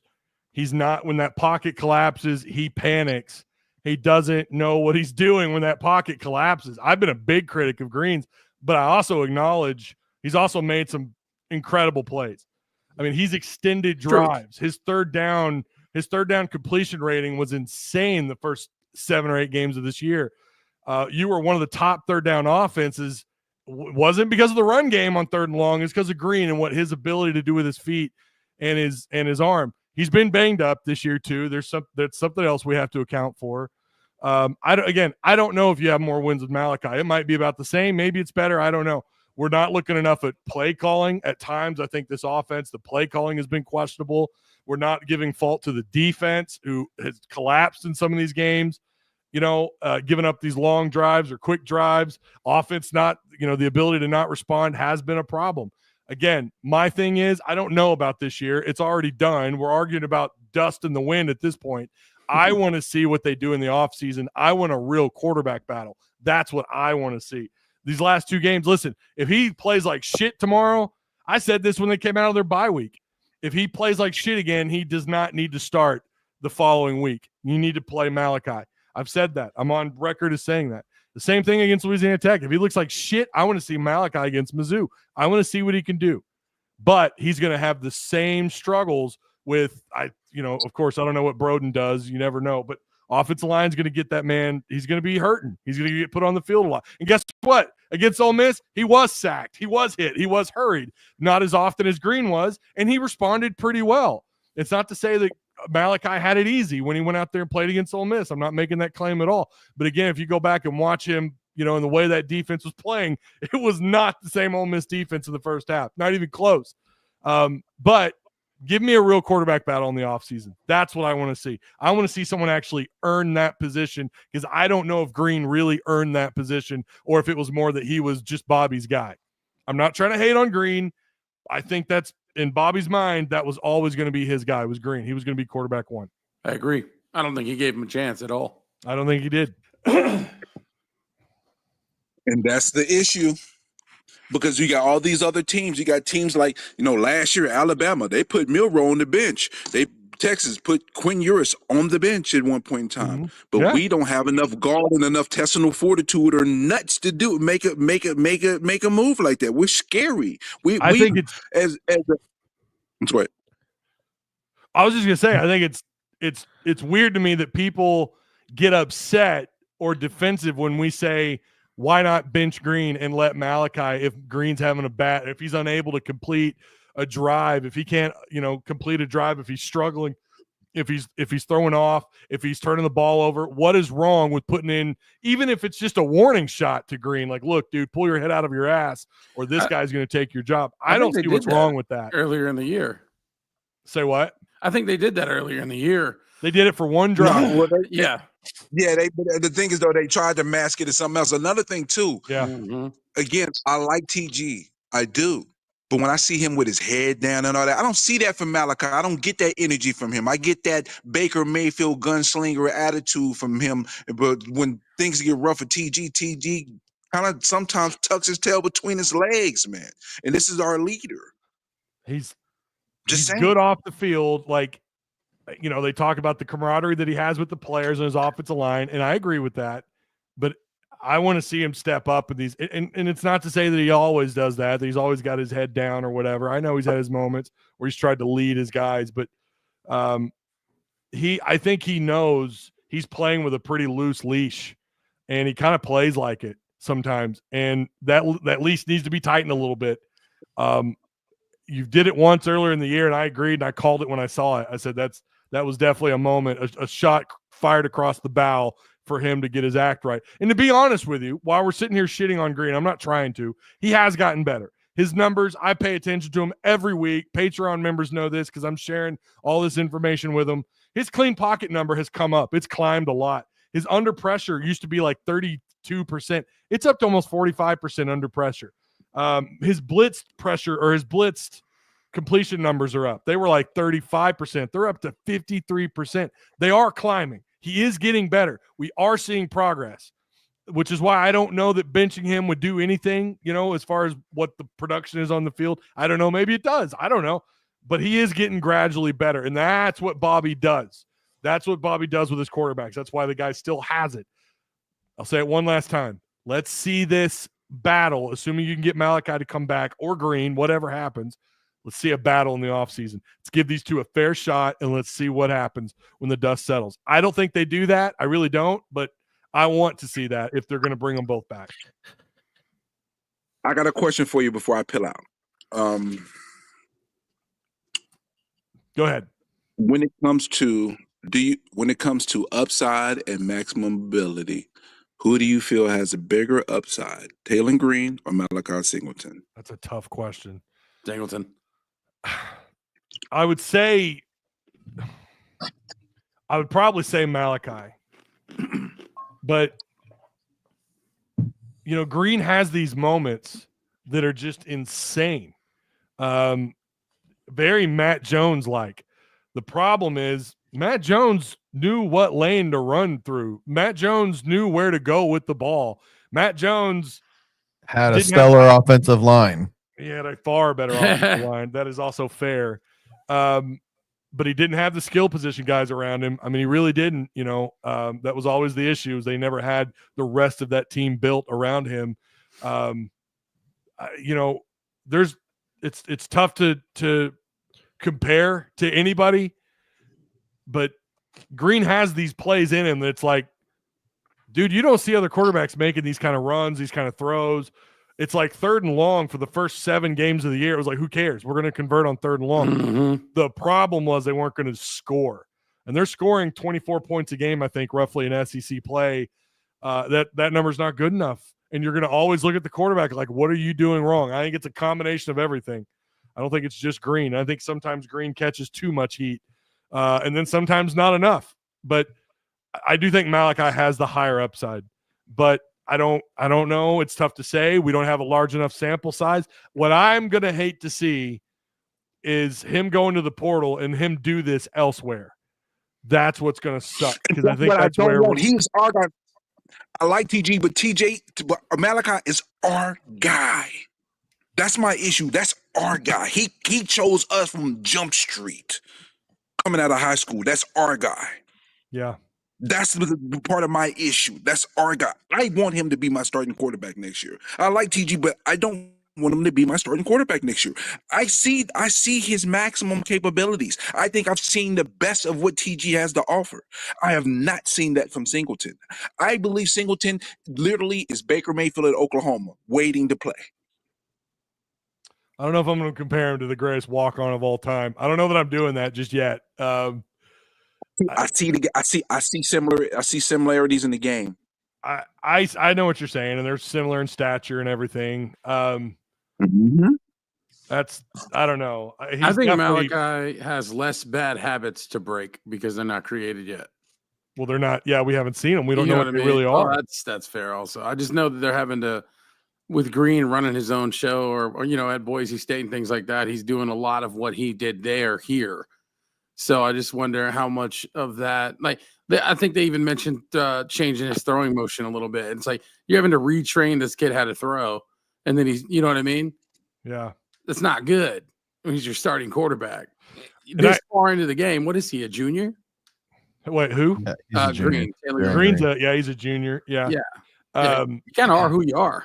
I mean, he is, and his numbers are very, very similar to what he did at Boise State. I mean, he really is. They're very similar numbers. I want to say one thing before I go. I'm sorry, Ty. No, go ahead. Because the chat is saying things to me to be like, "Oh, QB is the least of our issues." I'm thinking to myself, we want to always go to the offensive line, but let me tell y'all, I'll give you some data. Colorado Buffaloes right now is a team that's on the verge of making the college football playoffs. Currently, right now, they have been sacked 30 times in the season. Arkansas has been sacked 31 times. So, in other words, we've only been sacked one more time over the course of the season compared to Colorado. When it comes to pressures and non-clean pockets, Colorado and Arkansas are close to identical. But you want to know the difference between the two? Shedeur Sanders knows how to throw the ball consistently. Under pressure. He knows how to execute under pressure. He's a better thrower of the ball. So I don't want to hear nobody in the chat talking about, I don't want to hear about no quarterbacks. That's not the least of my issues. I got an example of a quarterback who deals with just as much pressure, but is much more effective because he's a better thrower of the ball. Quarterback, listen, the Patriots wouldn't have been as good as they were for so long if they didn't have a quarterback that they had. You've got to have a signal caller that's going to lead the charge. So to tell me that the quarterback is not that important, I look at your opinion and I wipe my butt with it. That's all I'm saying. Fair enough. Fair enough. To be fair, Shedeur Sanders is kind of a freak. And also, quarterback, man. Colorado plays who? To be fair, who do they play? I mean, it ain't the SEC. So that would be the thing I would throw back at that. But I hear you. Shedeur Sanders is a freak, though.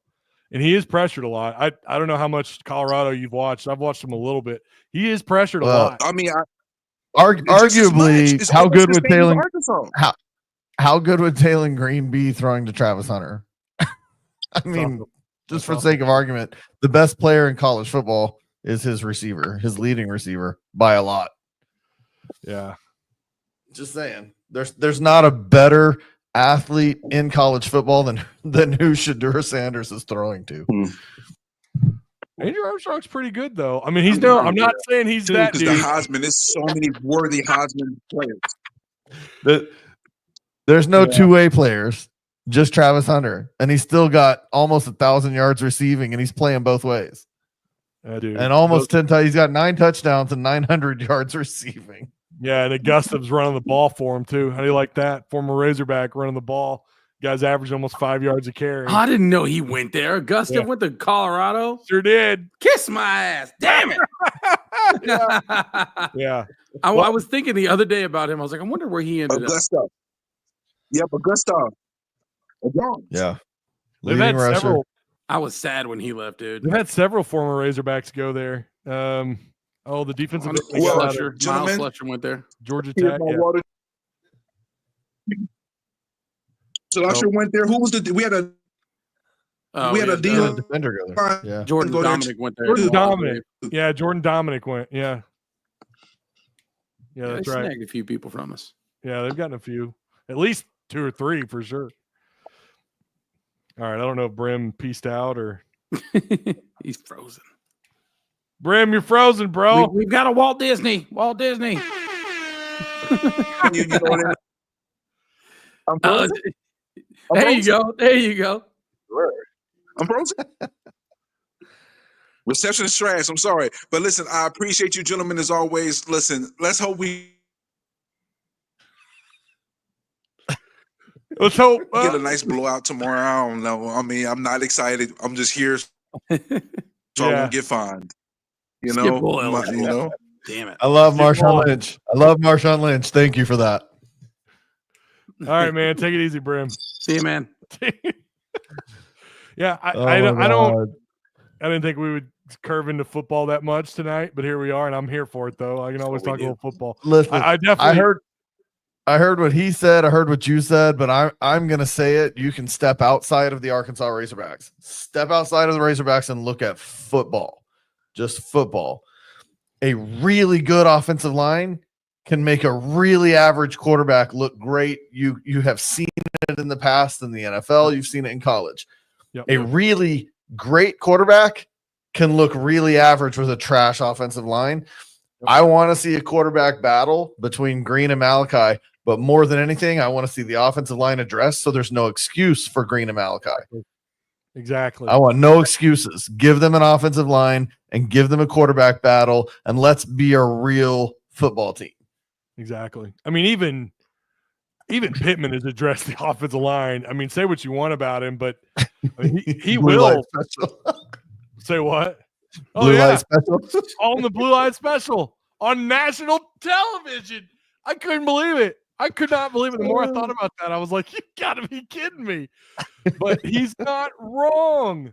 He's not wrong, guys. No. He's too honest. Fernando Carmona is your starting left tackle, and he played at San Jose State. He's playing right guard now. He played right No. guard for Texas. Yeah, he did. I'm telling you, Carmona Fernando played right Carmona? guard right next to Blackstock. They were side by side. They had the double team on the Texas defensive end that just walked between them like sliced cheese. You're talking about against Texas. Against Texas, he was the right Okay. guard. I heard that wrong. I thought you said he Okay. played for Texas. I was like, no. No, he played right guard against Texas next to Blackstock, and they were supposed to be double teaming a defensive end, and they let him come through like Swiss cheese. It was so bad. The worst offensive line play I've ever seen in my life. It's not good across the board, and I don't know what to tell people. And it's strange because I'm seeing folks go to Twitter and go, y'all talking about the offensive line like Taylor Green, whatever. What game are you watching? Like, Green has 2 seconds to get rid of the ball. We're talking about his 100%. decision making. It would sure help if he had more than 2 seconds to throw the ball. And by the way, just get a PFF account, guys. Just get a PFF account. It tells you quite a bit about what's going on with the blocking. And guess what? It ain't good. Like, none of it's good. Like, there's not your best pass blocking grade, which is not terrible, is Joshua Braun at 81.4. That's your best. All right. You've got Amarian Harris, who's got a 58.4. Guess what? 241 snaps at right tackle, and he's given up 18 total hurries with 6 sacks. And yeah, some of those are on Green. I agree. And we've talked about that ad nauseum. Like, I get it, man. This guy has horrible pocket awareness. He doesn't know where he's going after the snap if the pocket breaks down. But his offensive line is the reason for the initial breakdown, not him. There is the question of whether or not he's calling the right slides, if he's sliding his protection the right way, if he's calling things out, if he's making hot routes, or if he's making whatever kind of adjustments. Sure. And I think part of that is learning the offense. They're all at fault. Everybody's at fault here. And I think to Tim's point and Travis's point and my point, I wonder what this would look like if, I don't know, at least you started with better play up front. Let's just see where you go if you've got better offensive line play. Maybe Green is still just as bad. And guess what? We're having a different conversation about maybe Green. He is 100% the problem. I don't know. I don't think that would be the case, though. I think his turnover numbers would be way down. And I criticized play calling earlier. You know, they tried to throw out of their own end zone that resulted in a touchdown for the defense because Green fumbled the ball. A guy who's known for fumbling the ball, and you have him in shotgun in his own end zone, and we're surprised. That was so bad, dude. Why would you just run the ball? I mean, I don't understand. It's like running a QB shotgun. I don't care how fast he is. His heels are almost touching the back of the end zone. What are we doing? Like I didn't understand that. Not that Petrino's been bad. I know now I'm the anti-Petrino now, but I'm not. I'm the only one I'm the only one who gets to claim anti-Arkansas Jesus. I'm the only one. Yeah. Y'all can come at me for it. We made an episode on Don't Read the Comments about Bobby Petrino, and everybody came at me for it. But I said all along, he's a 2-year install. It is. So yeah, I agree. It's a 2-year install. You're getting the 20 to the 20 right now, and you'll get the red zone next year. Hopefully. That's what you'll get, but you've got to get an offensive line to do it. I think Green will They stay. are 100% better than last year between the 20s. Am I wrong? No, you're not. They're better. They are. They're way better between the 20s, and you'll get red zone next year as long as you get an offensive line. Yep, I agree. Said what I said. There it is. I agree 110%. They'll be better. I think they'll be better scoring. I think all that stuff will come together. They're asking how many sacks last year. KJ was sacked a lot. Oh my gosh. 42 all the way to Florida. 42 sacks last year. 42. So I don't know what point James is trying to make there, but yeah, that's it right there. Yeesh. We know. We already talked about that, Addison. We already talked about that. I imagine Sam Pittman will be around until Rhett contract. That's fair. Probably. All right. On that note, we're coming up on 2 hours. Didn't expect this post game to go that long, but I appreciate it. I'll be back tomorrow night for the post game for the Louisiana Tech game. Thank you to Travis Ford and Tim Neal from the SEC Unleashed podcast. We record at random times. Wednesdays and Thursdays. One of those two. We go live random times, I guess I should say. So yeah, I appreciate you two and to chat who stuck around. I know we kept going there for a little while, but we appreciate everyone that stuck around. By the way, shout out to our sponsor. Speaking of Travis Ford, Direct Service Overhead, the Garage Door Company, same-day services, quality parts, affordable outcomes, better than best results. Give them a call today, Travis, at 501-244-3667. Don't let that 501 scare you off. They operate in Northeast, Northwest Arkansas, and Central Arkansas as well. So, yeah. We're the best. I've gotten to the buttons at this point. I thought that was you belching. I'm not going to lie. I thought that was nice. Very nice. I really did. At first, I thought it was. All right. Yeah, I'll be back tomorrow night or tomorrow after the game. Appreciate you all, and we'll see you around. Be good. See y'all. See y'all. Baraka.